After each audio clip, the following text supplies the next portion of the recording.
हमारी पार्टी में कोई भी निर्णय इस बात से नहीं होते हैं कि एक व्यक्ति या एक परिवार का इस विषय में उसका क्या इच्छा है या क्या चाहता है। उन्होंने दिल पर पत्थर रख के आज ये स्वीकार कर लिया है कि राहुल गांधी जी नाकाम थे। इससे उत्तर प्रदेश में सपा बसपा और कांग्रेस के बीच में दूरियां भी बढ़ेंगी।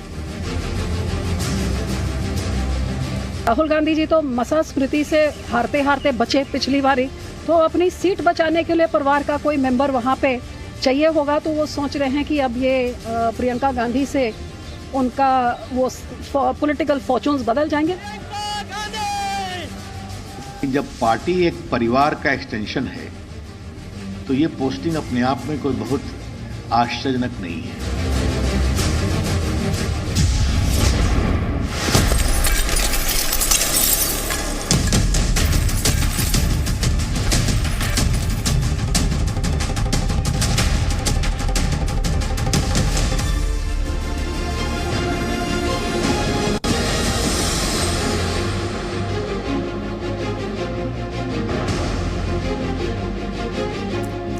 नमस्कार, द टोके के स्पेशल एडिशन में आप सभी का बहुत बहुत स्वागत है। मैं हूं आपके साथ में मानसा मालिक। लोकसभा चुनाव से पहले कांग्रेस ने प्रियंका वाड्रा पर सबसे बड़ा दांव खेला है। अब की बार कांग्रेस पार्टी प्रियंका वाड्रा के भरोसे चुनाव में उतरेगी। कांग्रेस ने प्रियंका वाड्रा को पूर्वी यूपी के लिए प्रभारी महासचिव बनाया है। प्रियंका फिलहाल विदेश में है, 1 फरवरी को भारत लौटेगी। वहीं बीजेपी का कहना है कि राहुल गांधी की नाकामी को छिपाने के लिए प्रियंका वाड्रा को लेकर आया गया है। बीजेपी ने कांग्रेस पर परिवारवाद का आरोप भी लगाया और साथ ही बीजेपी ने यह भी कहा कि महागठबंधन से नकारे जाने के बाद कांग्रेस अब प्रियंका के सहारे है। तो आज 6 बजे की बहस इन 6 सवालों के साथ। पहला सवाल 2019 में फिर कामदार वर्सेस नामदार। राहुल की नाकामी को छिपाने के लिए आई है क्या प्रियंका? यूपी में बुआ बबुआ ने नकारा तो प्रियंका का सहारा। चौथा सवाल, प्रियंका कार्ड से यूपी में कांग्रेस के क्या अच्छे दिन आने वाले हैं? यूपी में योगी का अश्वमेध रोकेंगी प्रियंका। छठा सवाल, यूपी में प्रियंका के राज्याभिषेक से बचेगी क्या कांग्रेस की सल्तनत? तो आइए चर्चा की शुरुआत करते हैं और आज की बहस में हमारे साथ जो मेहमान शामिल हैं उनका परिचय मैं आपसे करा दूं। हमारे साथ अमित मालवीय बीजेपी के प्रवक्ता हैं, वो जुड़े हुए हैं। पॉलिटिकल एनालिस्ट बैंगलोर से अब्दुल रजाक खान साहब हमारे साथ जुड़े हुए हैं। समाजवादी पार्टी के प्रवक्ता अनुराग भदौरिया हमारे साथ जुड़े हुए हैं। स्मिता प्रकाश ANI की एडिटर कुछ ही देर में हमारे साथ जुड़ जाएंगी। पॉलिटिकल एनालिस्ट मुंबई से सुरभि हॉडीगेर भी इस चर्चा में हमारे साथ शिरकत कर रही हैं। सभी मेहमानों का बहुत बहुत स्वागत। अमित मालवीय, प्रियंका गांधी की एंट्री क्या हुई? सियासत में खलबली मच गई। कह तो ये रही है बीजेपी की राहुल गांधी घबराए हुए थे, डरे हुए थे, इसीलिए प्रियंका को लाया गया, लेकिन डरी हुई तो मुझे बीजेपी भी नजर आ रही है। मीमांसा जी, आप मुझे बताइए कि प्रियंका गांधी का राजनीतिक कद क्या है? गांधी परिवार से होने के अलावा उनकी और क्या क्वालिफिकेशन है? आज मैं बार बार सुन रहा था राहुल गांधी कह रहे हैं कि वो बहुत बड़ी नेता है, कद्दावार नेता है। मैं जानना चाहता हूं कि उनकी उपलब्धियां क्या है राजनीतिक जीवन में। कितने चुनाव लड़ी, कितने चुनाव जीती, कितने चुनाव लड़वाए, कितने चुनाव जितवाए? पार्टी में उनका संगठनात्मक भूमिका क्या रही? कुछ नहीं। सिर्फ इसलिए क्योंकि वो गांधी परिवार से हैं और बार बार ऐसी अटकलें लगाई जा रही थी कि प्रियंका वाड्रा अब राजनीति में आएंगी और आज उनको एक जनरल सेक्रेटरी के बतौर वहां पे उतार दिया गया। मैं आपको बताना चाहूंगा, जब हमारे राष्ट्रीय अध्यक्ष महामंत्री थे तो उन्होंने पूरे उत्तर प्रदेश का प्रभार स्वयं संभाला और 72 सीटें पार्टी जीत कर लाई। यहां पर तो उनको एक पूर्वी आंचल दे दिया है और कहा जा रहा है कि बहुत बड़ी नेता है। सवाल ये नहीं उठता कि प्रियंका गांधी का कद क्या है। वो कांग्रेस का आंतरिक निर्णय है, वो किसी को भी जनरल सेक्रेटरी बना सकते हैं, किसी को उपाध्यक्ष, किसी को भी अध्यक्ष बना सकते हैं। सवाल ये उठता है कि प्रियंका गांधी ऐसा क्या करेंगी जो राहुल गांधी से अलग है, क्योंकि है तो दोनों भाई बहन। आप एक बात तो मानेंगे कि पर्दे के पीछे से लगातार उनकी भूमिका रही है। आप ये इस बात को नकार नहीं सकते। अब वो चाहे उम्मीदवारों के चयन की बात हो, इलेक्शन जो स्ट्रैटेजीज बनती हैं उनको डिवाइस करने की बात हो, रोल लगातार रहा है प्रियंका गांधी का, भले ही वो पर्दे के पीछे से रही हो। लेकिन अभी आपने देखा था कि मुख्यमंत्री का चयन जब हो रहा था उसको लेकर भी उनकी भूमिका लगातार वो सक्रिय रही हैं, और अमेठी और रायबरेली में तो वो चुनाव प्रचार फॉर्मल तरीके से करती रही हैं, और वो कितना करिश्मा है उनके व्यक्तित्व में, ये बात बीजेपी नहीं नकार सकती है। देखिए, उनका करिश्मा कितना है, मैं आपको उसका छोटा उदाहरण देता हूं। अभी अमेठी में जब विधानसभा के चुनाव हुए तो सारी विधानसभाएं कांग्रेस हार गई, ये उनका करिश्मा है। अमेठी में राहुल गांधी मात्र 1 लाख वोटों से अमेठी जीते, जो उनकी पुश्तैनी सीट मानी जाती है। रायबरेली में भी कांग्रेस की नाव डगमगा रही थी। तो कहीं ना कहीं करिश्मा दिख नहीं रहा है, दिक्कत सिर्फ इतनी है। और दूसरा बड़ा सवाल ये उठता है कि जब प्रियंका गांधी पीछे से कांग्रेस की तारें खुद चला रही थी, कैंडिडेट सेलेक्ट कर रही थी, निर्णय ले रही थी, तो अब सामने आके ऐसा क्या अलग करेंगी जिससे कांग्रेस के दिन पलट जाएंगे? ये बड़ा सवाल उठता है, जिसका ना तो कांग्रेस पार्टी जवाब दे रही है, ना राहुल गांधी जवाब दे रहे हैं, शायद किसी के पास जवाब है ही नहीं। चलिए जवाब ले लेते हैं। अब्दुल रजाक खान साहब भी हमारे साथ जुड़ चुके हैं। रजाक खान साहब, क्या बदल जाएगा? क्या कांग्रेस के अच्छे दिन आ जाएंगे? पहले ही डरी हुई बीजेपी को अब डरावनी सपने तो जरूर आएंगे। देखिए, प्रियंका गांधी जी एक अच्छी स्ट्रैटेजिस्ट हैं।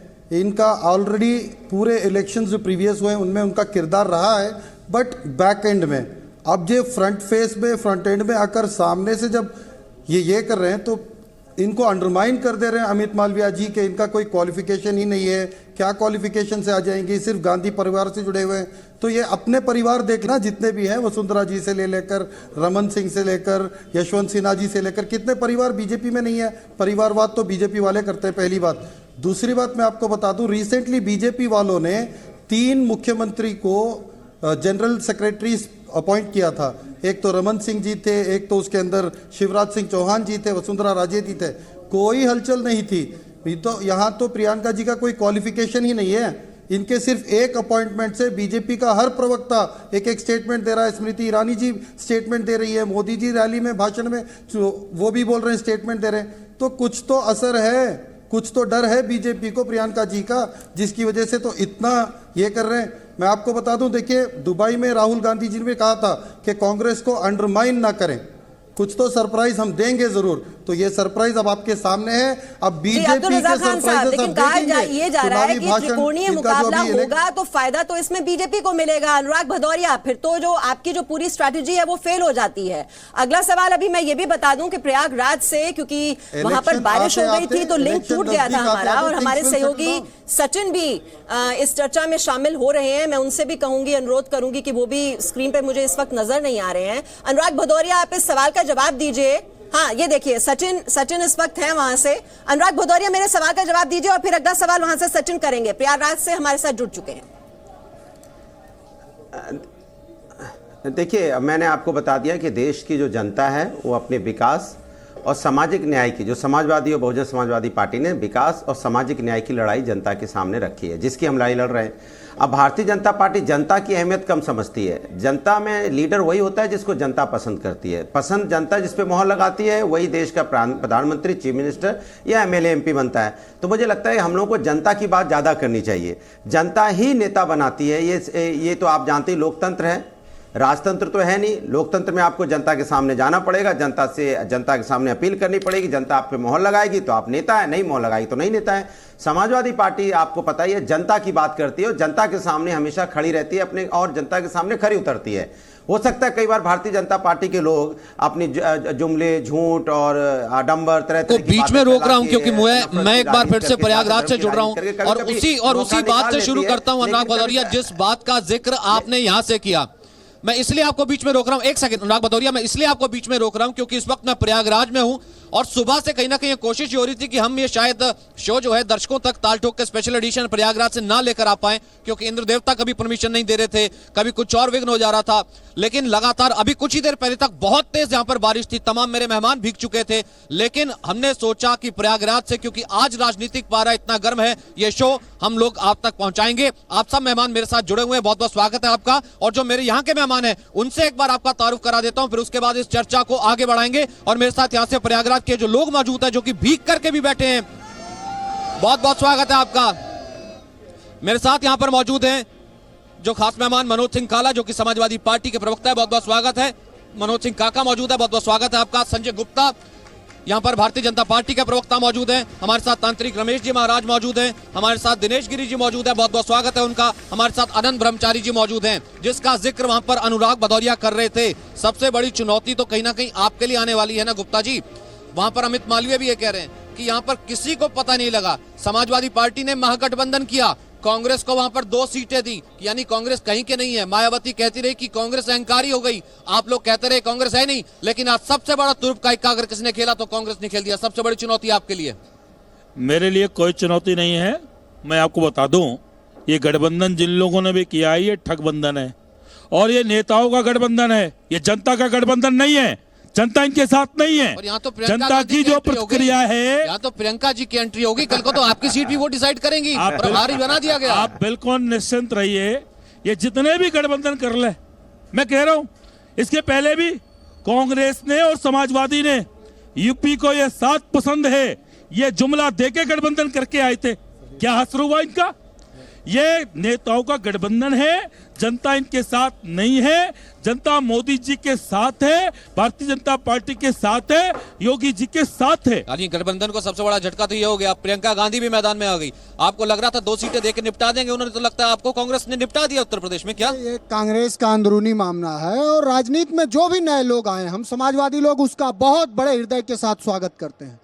लेकिन समाजवादियों का अभी ये कह रहे थे विधायक जी कि इनका एक ठगबंधन है। ये जब 42 पार्टियों का अपना दल से लेकर के और ऐसे दलों का गठबंधन करते हैं जो इनको रोज पानी पी पी करके इनको कोसते हैं। सर मैं तो कह रहा हूं, अब तो गठबंधन पीछे रह गया क्या? पवित्र है। अब तो गठबंधन पीछे रह गया क्या? अरे हम लोगों का गठबंधन, मेरी बात सुन लीजिए, हम लोगों का गठबंधन इसलिए इनको अपवित्र लग रहा है क्योंकि ये हार के भय से बहुत भयभीत हैं।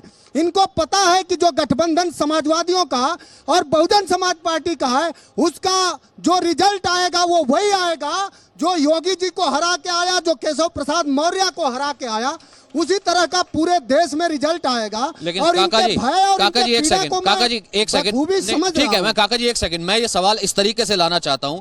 आपने 2 सीटें कांग्रेस के लिए छोड़ी ये कह करके कि कांग्रेस को जो है हमने गठबंधन में शामिल नहीं किया, एक राहुल के लिए एक सोनिया के लिए, उन्होंने प्रियंका गांधी ला करके खड़ा कर दिया। 80 के 80 पर लड़ेंगे। मुकाबला आपसे ज्यादा हुआ कि मुकाबला इनसे ज्यादा हुआ, मुझे बताइए। मुकाबला हमारा अगर किसी से है और लड़ाई समाजवादियों की किसी से है तो बढ़ती गरीबी से है, बढ़ती गैर बराबरी से है, बढ़ते बेरोजगारी से है। और इसमें कहीं ना कहीं भारतीय जनता पार्टी, आज तो भारतीय जनता पार्टी को ये विधायक जी हैं और मोदी जी को पूछना चाहिए इन नौजवानों से, प्रयागराज के नौजवानों से, इलाहाबाद के नौजवानों से कि क्यों 2 करोड़ नौकरी मिली कि मिली नहीं मिली, स्मार्ट सिटी आई कि नहीं आई, ये पूछना चाहिए। 10 करोड़ नौकरी जवाब देना चाहते हैं, 30 सेकंड जवाब दीजिए, उसके बाद थोड़ी शब्दों की रहने के वापस चुप हो जाऊंगा लड़ाई गरीबी से है, क्योंकि स्मिता प्रकाश और सुरभि हमारा वेट कर रही है। मैं सपा के हमारे जो प्रिय साथी ने बताया, हमने गठबंधन जिन लोगों से किया, हमारी पार्टी ने गठबंधन कभी चीर हरण के शामिल लोगों से नहीं किया। आज मैं पूछना चाहता हूं, कभी मायावती जी की चीर हरण करने वाली ये समाजवादी पार्टी, जिसके मुखिया समाजवादी पार्टी के मुखिया जिन्होंने, वो तो पीछे रह गया ना गुप्ता जी, वो पीछे रह गया। मैं कह रहा हूँ गुप्ता जी वो पीछे रह गया, गुप्ता जी वो पीछे रह गया ना, मैं ये कह रहा हूँ वो पीछे रह गया। आज राहुल गांधी क्या कह रहे हैं? गुप्ता जी एक सेकंड, आप, मैं तो कह रहा हूँ इन्होंने महागठबंधन किया। एक सेकंड काका जी, आपने महागठबंधन किया, ये कह रहे थे ठगबंधन, लेकिन आज तो वो पीछे रह गया ना, जब आज राहुल गांधी अमेठी से ये कह रहे थे। अच्छा सुनिए, आप दोनों के लिए एक सवाल है, सुनिए आप दोनों के लिए एक सवाल है।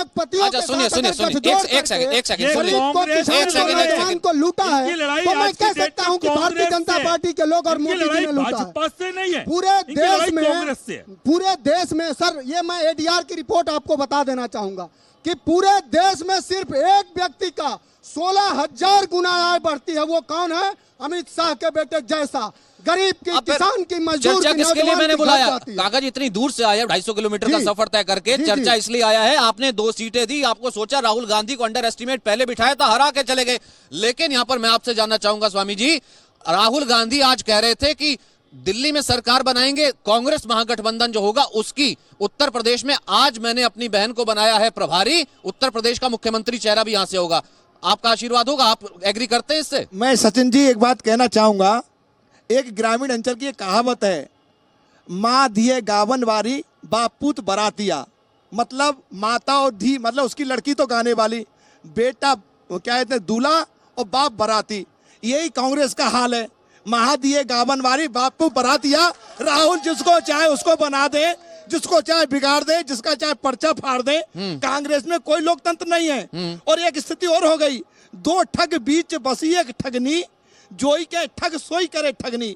ये सापा और कांग्रेस, ये दोनों ठग हैं। और उनके बीच में जो मायावती जी हैं, बसपा है, वो ठगनी बस गई, जिसने गरीबों को, जो हमारे नीचे वर्ग के लोग थे, उनको ठगा, उनके वोट को ठगा। अच्छा ठीक है, मैं वापस मकान बना लिया, अरबों का घर बना लिया। लेकिन किसी गरीब, हमारे जो SC/BC के लोग हैं, उनके घर की हालत देखो, मायावती का मकान। स्मिता प्रकाश जी, यहाँ से 2 नैरेटिव हैं। एक तो ये क्योंकि इस वक्त जहां पर हम बैठे हैं, क्योंकि पूर्वी उत्तर प्रदेश का प्रभार दिया गया है, वो भी इस जद में आएगा। प्रियंका गांधी अभी विदेश में यहां पर आएंगी। एक यहां से पूरी उत्तर प्रदेश, क्या पूरे इंडिया की पॉलिटिक्स बदल जाएगी? क्या प्रियंका एक ऐसे तुरुप के तौर पर आएंगी? दूसरा नैरेटिव ये कि यहां पर राहुल गांधी के लिए कल तक ये कहा जा रहा था हो सकता है अमेठी में चुनाव न लड़ पाए, उनकी नाकामी को छुपाने की कोशिश है। मैम, ये है क्या आपकी नजर में?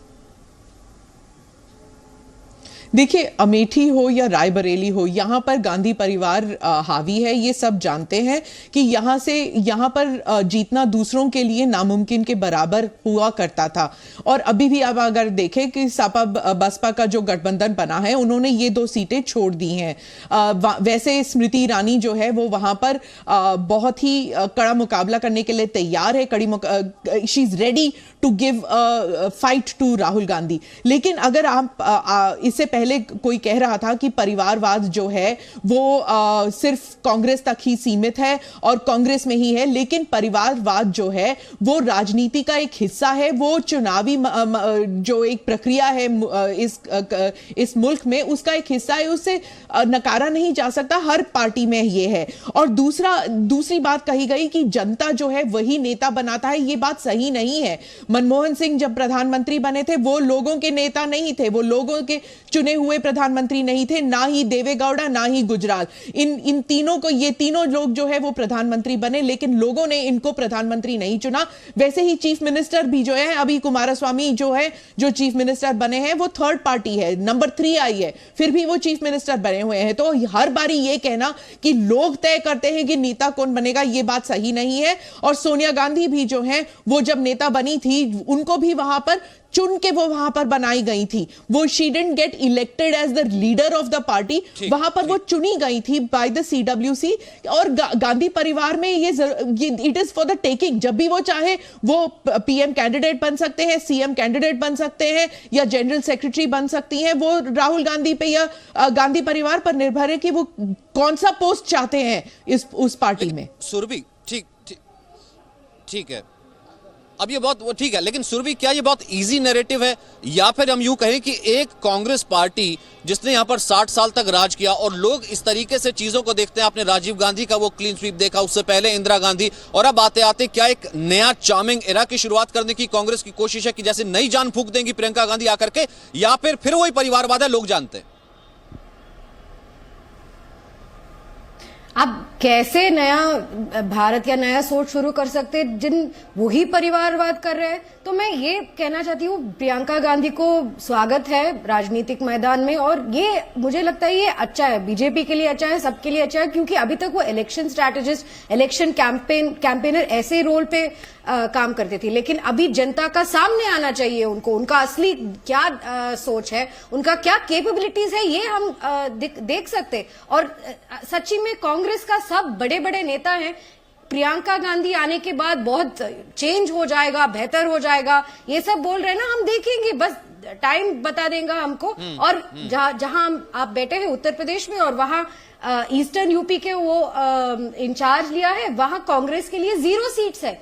उनका असली लीडरशिप है तो, उनका एक्चुअल कैपेबिलिटी है तो, उत्तर प्रदेश में अभी कांग्रेस का, ईस्ट उत्तर प्रदेश में अब उनको कांग्रेस ज्यादा सीट लेना चाहिए। तो ये मुझे लगता है ये अच्छी बात है। आ जाइए, प्रियंका गांधी जी भी आ जाइए, कोई भी गांधी जी भी आ जाइए, क्योंकि कांग्रेस और उनका परिवारवाद, ये पुराना सोच से कुछ नया नहीं होने वाला है। तो एग्जैक्टली ये बहुत इंपॉर्टेंट पॉइंट आपने उठाया यहाँ पर। रमेश जी, मैं आपसे ये जानना चाहूंगा, जैसा कि हमारे जो पॉलिटिकल एनालिसिस है वो कह रहे हैं, क्या इतना भर काफी है? हम ये कह रहे थे कांग्रेस ग्राउंड खो चुकी है। जिस कांग्रेस को समाजवादी बसपा 2 सीट के सिर्फ लायक सोचती है, वो कांग्रेस क्या सिर्फ एक गांधी और उतार देने से, सिर्फ गांधी उतार देने से आपको लगता है क्लीन स्वीप हो जाएगा?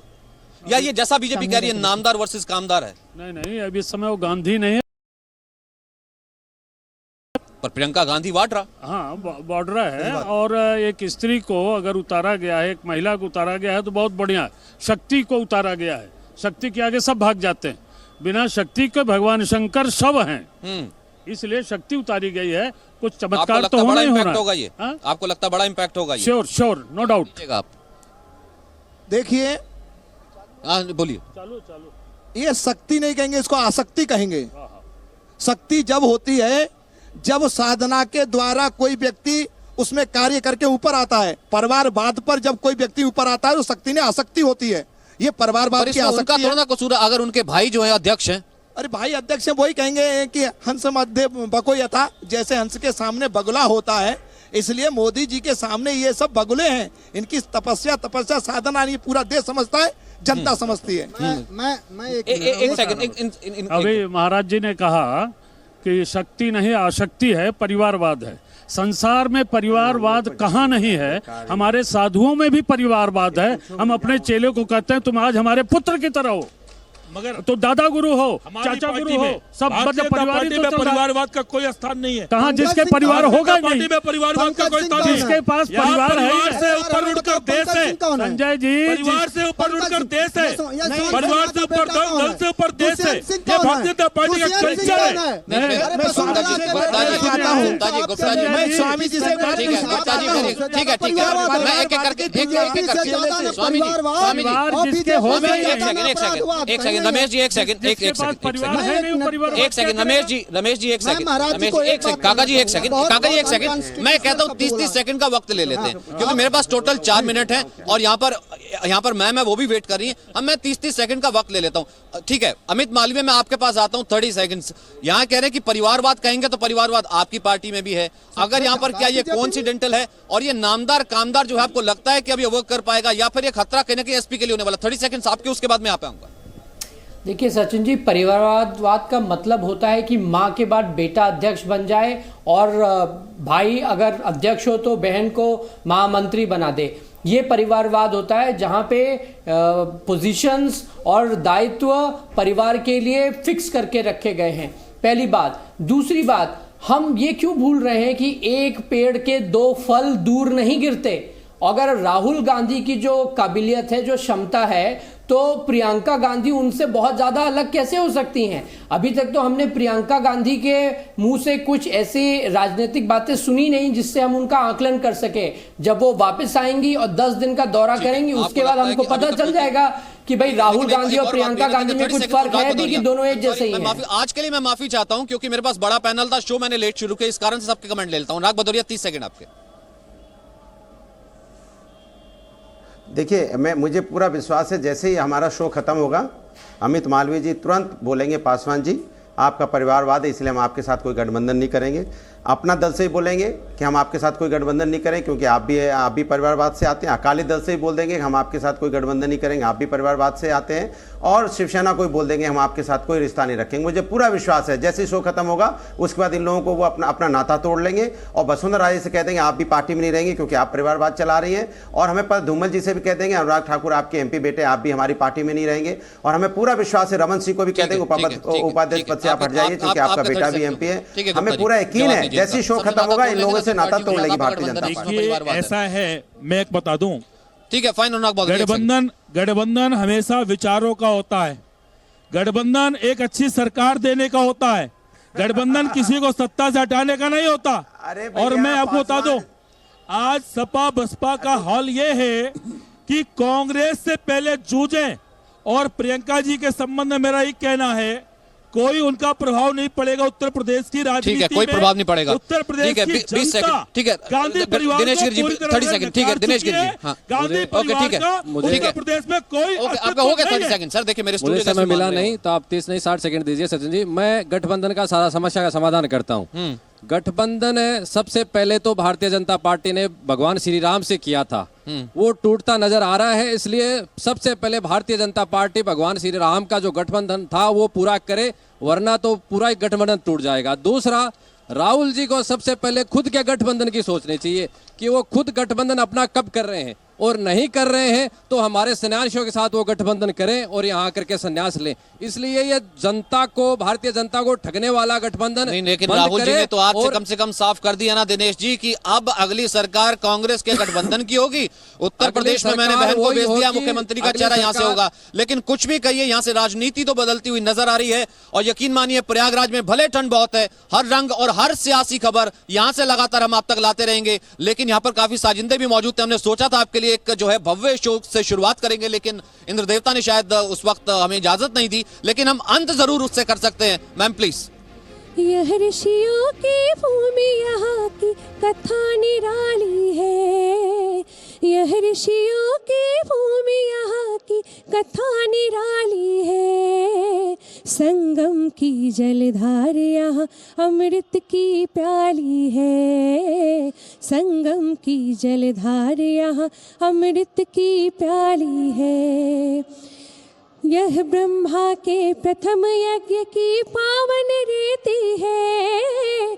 देव मनुज जन जन को पावन शिक्षा देती है।